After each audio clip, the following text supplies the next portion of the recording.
Whew, it's been a tough couple weeks. Coming up next, a special tribute to a rock star that we lost recently in an interview that I did with him that I have never shared on here. Brad Arnold of Three Doors Down passed away on February 7, 2026 after battling stage 4 cancer that had spread to his lungs for nearly a year. He was only 47. He battled this horrible disease with optimism to the very end. His last message was to fans on Christmas when he shared a photo with his wife and his dog. He was kneeling in front of a tree and he said, "Merry Christmas, everybody. I can't tell you how thankful I am to be here." That was Brad.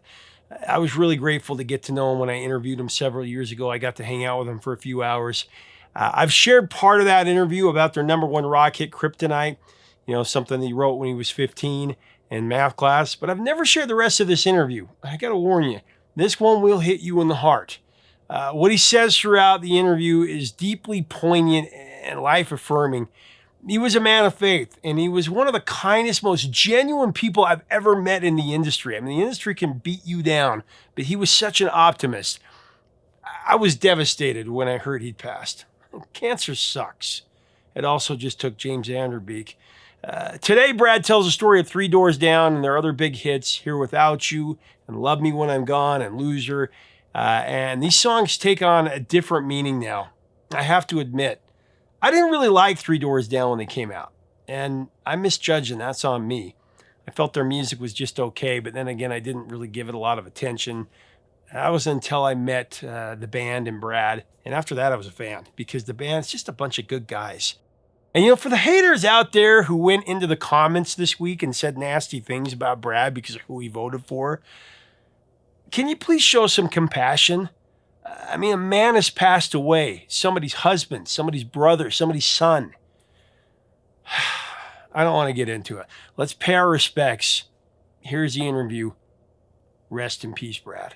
Well, sitting here with Brad and Chris from Three Doors Down. It's a pleasure to be here with you guys. I mean, not every day you get to talk to one of the biggest rock bands of the last 20 years. You guys have had a great run and continue to do so. I want to ask you, first of all, go back to the very beginning and find out, what was it for you guys, whether it was a song that you heard on the radio, a person in your life, or an experience you had that kicked open the door to your mind and made you want to pursue music? Do you remember the moment where you're like, gotta do this? I think for me, my moment, the thing that I seen that made me want to do this for a career or a living or whatever, was the live version of the Def Leppard Pour Some Sugar on Me video.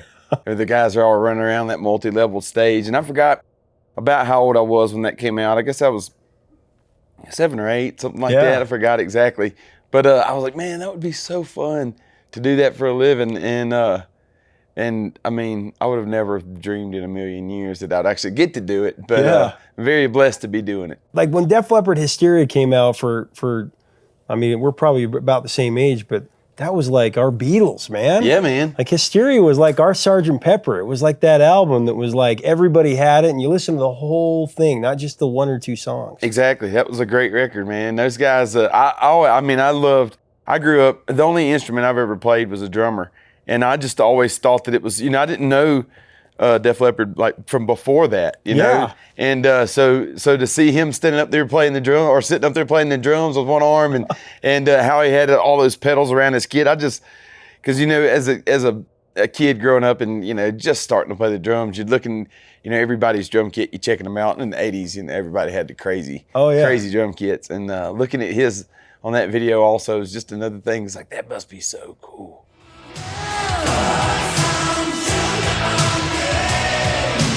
Well, I'm a little bit older than Brad, so it wasn't Hysteria that got me, and it was Pyromania. Oh, yeah. And I think I was probably maybe 3rd or 4th grade, and Photograph, Rock of Ages, that whole kind of area, that era of Def Leppard, and it put me back into High and Dry. So I went back and got the record before that, and then went back and got On Through the Night, and just started this Def Leppard kind of obsession. The first band I ever truly loved. Photograph's my favorite song until yesterday, probably, maybe even today still. I mean,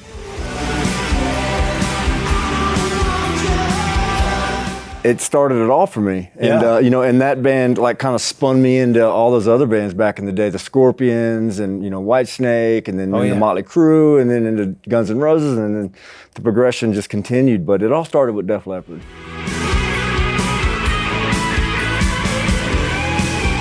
I want to make sure I get this right because I come from a small town and people can, mess up the name. Is it Escatawpa? Is that how you say it? You got it. Escatawpa. You got it. Escatawpa, Mississippi. I'm from Blackfoot, Idaho. It was a little small town there.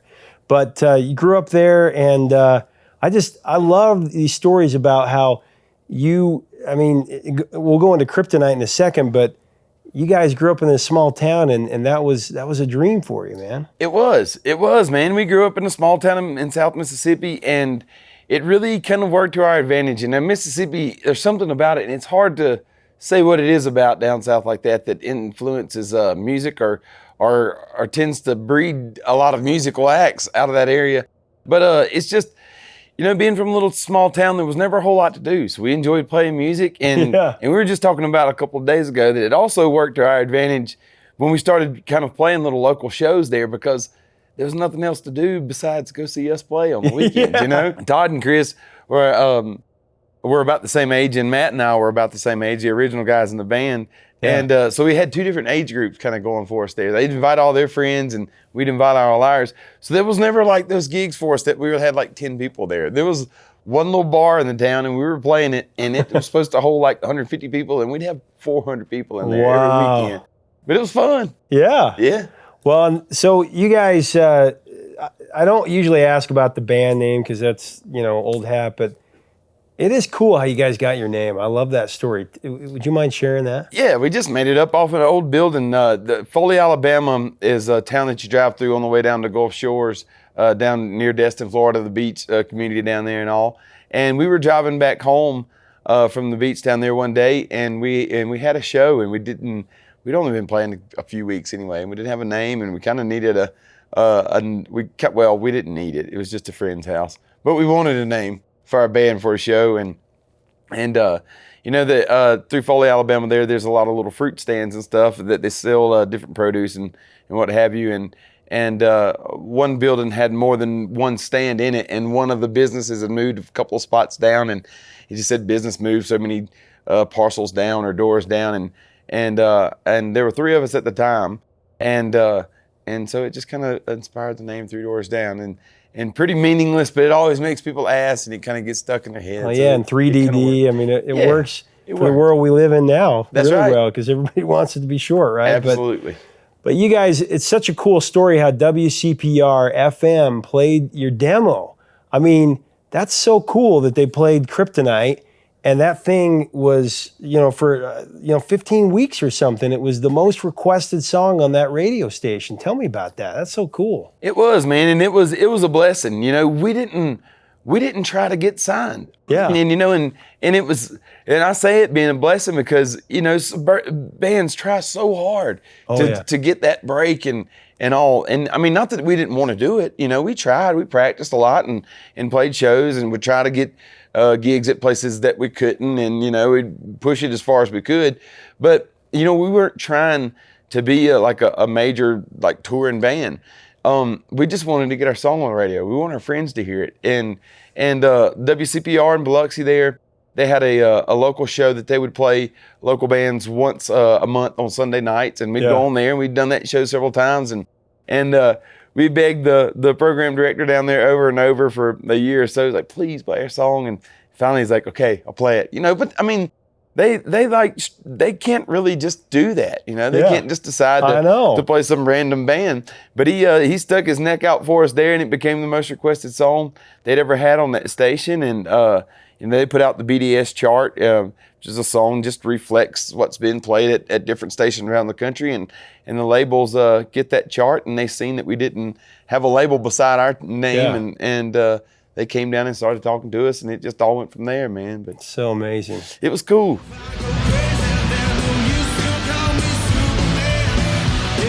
We went from, literally, I was driving a stinking forklift in an electric motor shop, and 2 months later, we were making a record. Well, a month later, we were making a record. Mm-hmm. 2 months after that, we were opening for Creed, and we were on tour with those guys. And then shortly after that, we were headlining from then on. Yeah. Of playing arenas that, I mean, I'd probably been to less than like 15 concerts. It was unbelievable for us because we didn't know any different. And we seen those charts, and we were like, it was so surreal to see your name like not on a chart, but above somebody's name on a chart that you were like, that you'd be in amazement to just see like their name up there somewhere and your name like down here somewhere. And your name was like right there. And it was unbelievable. Somehow you can wrap your head around it more looking back on it. Yeah, than when you're in the moment. Yeah.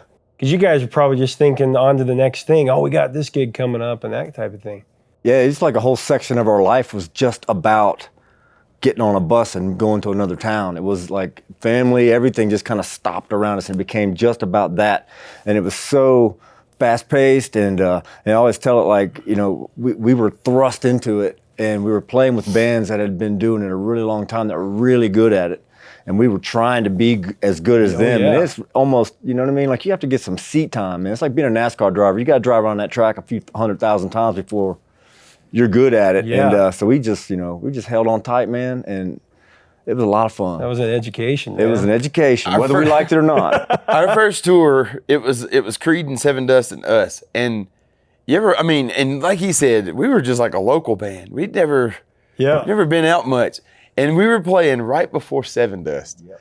If you ever would just want to get blown off the earth, go play a show right before Seven Dust. Yep. Yep. And those guys, they're a great bunch of guys, but a great freaking band. That's my band. Yeah. And we're just playing right before them, and we were up there like, I was still wondering what to do with my hands, because when we were a local band, I was the drummer and the singer. Yeah. And when we got signed and all that, we got a You were drummer. out front. Yeah, and I'd never, like, my first show to play from behind the drums Mobile. was in Mobile, Alabama Bayfest. at Bayfest, and it was probably, 10, 12,000 people standing there. Yeah, there was lots. Jeez. Put it in my pocket for a little while. Yeah.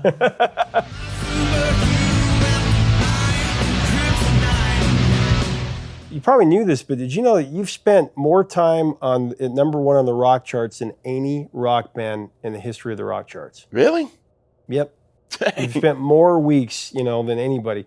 You surpassed Van Halen, and REM's had some hits on there and stuff like that, but that's pretty incredible. That's Wow, freaking I did not awesome. know I didn't know that. that. Yeah, so, but number one for 21 weeks on the rock charts, Loser, and number two on the modern rock charts, and number four in Canada.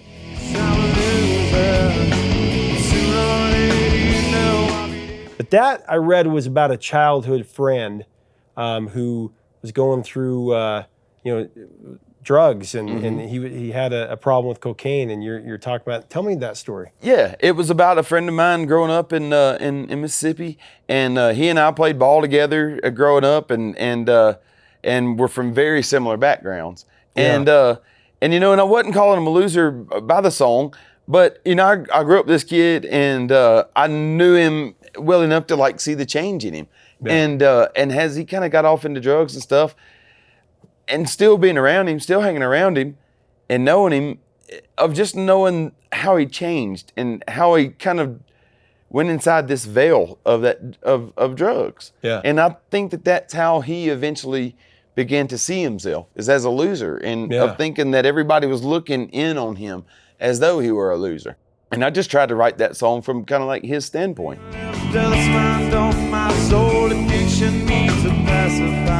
And thankfully he straightened up, and he's just fine now. And and I think, but a lot of kids go through that time in their life, if not just about all kids, because I know I went through the same. It was I wrote it about him, but I went through that same thing myself, and I think we all do. Someday I will find a love that flows to me like this. And the chorus is kind of the physical act of doing it, and you feel that in the music a little bit with the way you guys approach that. That's really cool.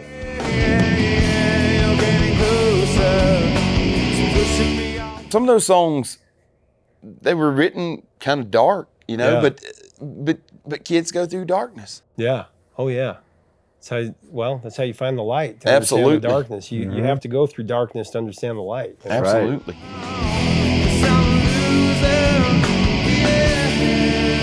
When you come up with a song and you're starting to meander and figure it out. Tell me about that process, Man, there's no really set way. Yeah. I mean, more times than not, and on the newer records, they'll write music and I'll put lyrics to them.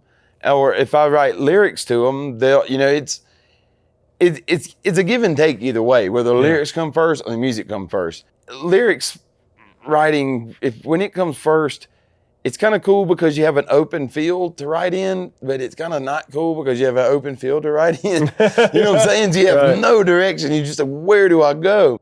And, maybe you have an idea or something, but a lot of times if they'll write music first, that music will bring about a certain feeling. Yeah. And man, if you can have the music and maybe something on your mind to write about, it's those are the ones that kind of come quick. And sometimes, if you just have a feeling in your soul that you want to write out lyrically, and then you can take it. I can take it to Chris and them, and they're really great at putting music with it. If I can, and sound, the only musical instrument I play is the drums. So I just have to like tap on something, maybe like either just say the lyrics or hum something, and they're great at just picking it up and going with it.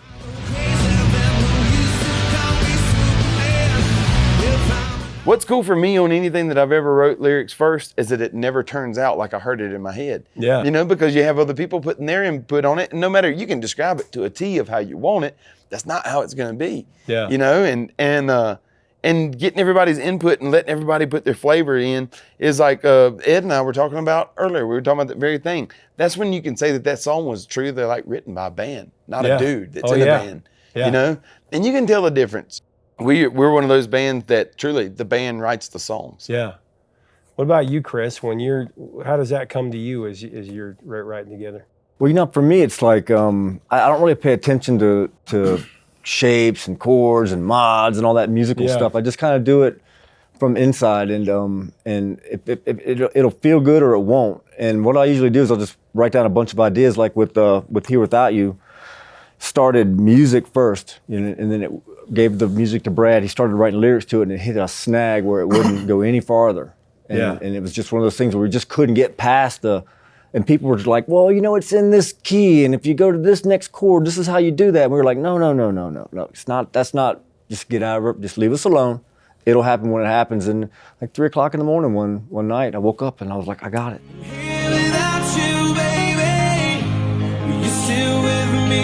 Rolled out of the bed. My wife's like, what are you doing? I was like, let me just do this really fast. And then brought it to Brad. It was done. Wow. And it happens like that. And it's never written out. It's always comes from here, and it's always given to him like that. And maybe on a CD or something like that. Now MP3s from phone to phone. But it's always just this little piece of music to see if it sparks anything in him. And if it does, we go for it.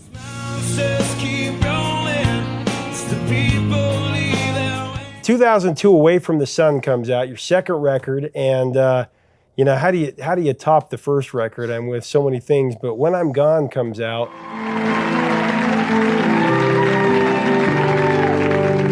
Number 1 on the rock charts for 17 weeks, just mind blowing. Number 2 on the modern rock charts.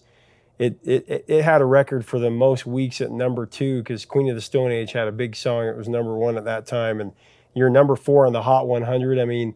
Another song is almost just as big as Kryptonite, comes out, and number 3 on the adult top 40. I mean, these songs, they're crossing charts. It's not just rock chart, it's modern rock, it's pop, it's all over the place. Tell me about When I'm Gone, because I always found that an interesting song because it wasn't necessarily talking about when you're dead and gone kind of thing. It was more like, when I'm gone, are you still gonna love me, that kind of thing. Yeah, and that song is really just, as opposed to like unconditional friendship, of unconditional love. As needs change, needs being fulfilled, and the chorus is really just basically talking about just whatever the need is, for this, will you give me this? For this, will you give me this? Hold me when I'm here, rob me when I'm wrong, hold me when I'm scared, and love me when... And I think it's just about those fulfillments of those needs. And I think there was a little bit of just kind of, that song was written from a little bit of a dark place, and I guess a little bit of it was from like, love me when I'm, physically dead and gone. But it wasn't really, specifically talking about that, and just talking about the fulfillment of needs that we hide from people a lot. Everything I am and everything Well, and the lyric "Education X-ray," I always thought that was cool. It was a cool lyric.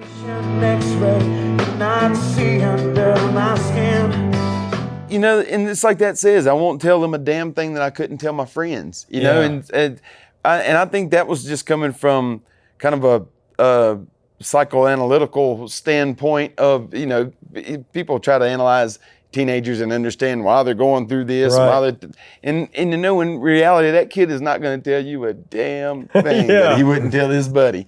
You know, and that's just basically what that line's saying. Yeah, like a mental X-ray. Yeah, you know, I love that. Tell you a damn thing that I could not tell my friends. I know that you guys dedicated to the men and women serving, and that meant a lot, because at this moment when this record came out, this was after September 11th, and this is when we're getting in the Iraq War. And that song in particular, and of course, Here Without You, were two songs that meant so much to people who were leaving, soldiers that were leaving their families and their wives and their children to go fight for our country. And that was a song that meant a lot, and I know that you dedicated. Touch upon that, if you don't mind. That's probably the most meaningful thing that we've ever done. It was that connection that we made with the armed forces, and to this day, man, every meet and greet we do, every show we play, at least one or two people will come through and be like, "Man, that song helped me get through my deployments." And there's nothing that we could have ever done in our career that would mean any more to us than that.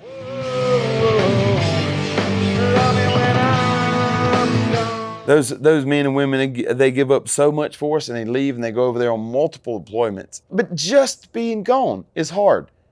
So I can't even imagine what they go through, leaving their families, not being able to just pick up the phone and call at any time they want to, and getting shot at on a daily basis, being in danger, I mean, constantly.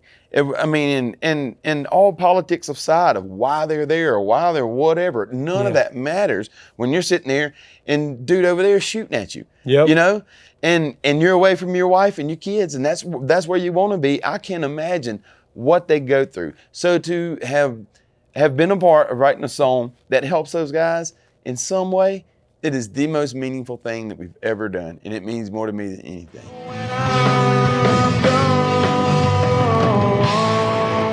Here Without You, 3 times platinum. Just the single, 3 times platinum. I mean, that's incredible. Number 5 on the Hot 100 chart, and what's funny is your other hits up to that point went 3, 4, and 5 on the pop charts. Really? It's pretty cool, you know. But on the overall chart, but number 1 on the mainstream top 40 and adult top 40, 13 weeks at number 1, and number 2 in Australia. So all of a sudden in Australia, they're like, "We love this song," you know. This is cool.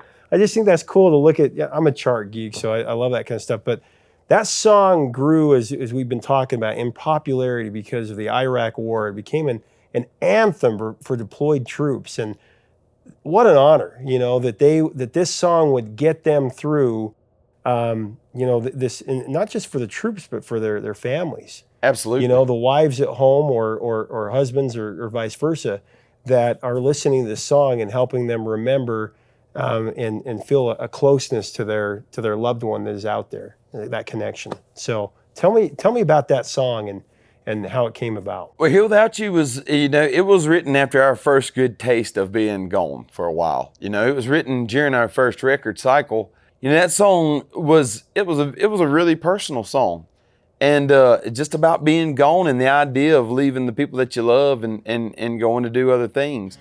I'm here without you, baby. You still know my... And I can see how much those guys could identify with that song, because, you know, they're gone on a whole, like I said, a whole different level than we were gone. We were playing at a military base, and a soldier, and he was a pretty high-ranking soldier, came up and was talking to me, and he had been deployed about the same time as that song was out, and this man was like a picture of a soldier, big square jaw, you know, big like a man. Yeah. And he was standing there talking to me, and he was talking to me and our security guy.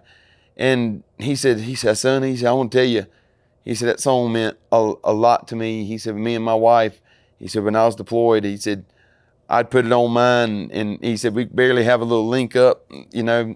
And he said, "I'd put it on and she'd put it on at the same time. And we'd listen to that song together." Last time that I saw your pretty face.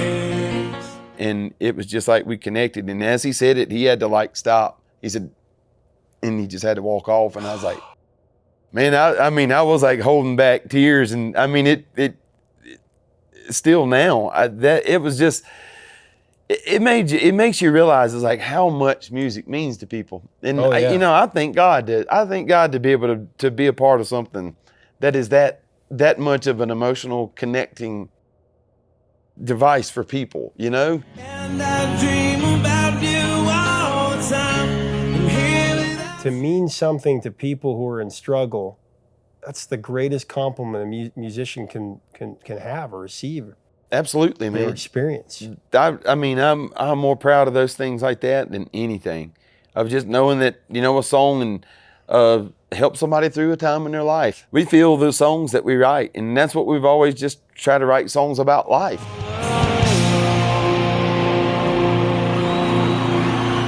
Well, last question, I'll ask you both for an answer is, looking back on your life up to this point, both your personal and your career, what are you most grateful for? I think that I'm most grateful to have been and still be surrounded by people that love me.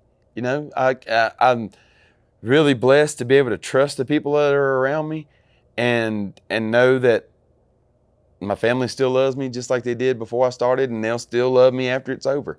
Yeah. You know, and that's always been something that's important to me, and I'm just really, really thankful. I'm thankful to, you know, I was saying it to somebody the other day. Now I hope to live to be a really old man, but man, if something happened to me tomorrow, if I died tomorrow, man, I've lived more than people get to live, you know? Yeah. And I've been so blessed in my life to do things that people only imagine to get to do. And I'm just really thankful. And I'm thankful to have gotten to do those things. And I'm thankful to be surrounded by people that I know love me. Chris, what about you? I think for me, what I'm most grateful for through all this is just, you know, from beginning to end, the person that I was and the person that I am now, I think is like a yin and yang. It's like a totally complete different person. I've been through a lot with him, been through a lot with, you know, the band and my children and, you know, wives and ex-wives. And I think that I'm grateful for that experience, but I'm also grateful for the fans and the connection that this music and this band has been able to bring to them. And year after year, it's been 20 years now, and I was thinking about this yesterday and how grateful I was about the connection that they have with us and then they have together through us, you know? And I think that I'm most grateful for that, because when I was a kid, when I put a record in, it put me in a spot, you know what I mean? And it made me something else. And I'm glad and I'm grateful that I'm in a band that is able to do that. Well, you can feel the connection that you guys have as brothers and your music, and it's meant so much to so many people. Thank you so much for the music, and thank you so much for the interview, guys. It's been great. Thank you, man. I appreciate it. Yeah. Thank you very much. I enjoyed it. Oh, thank you. I don't even like him, though. What's that? I said, I don't even like him, though. Yeah. Not even a little believe bit. that.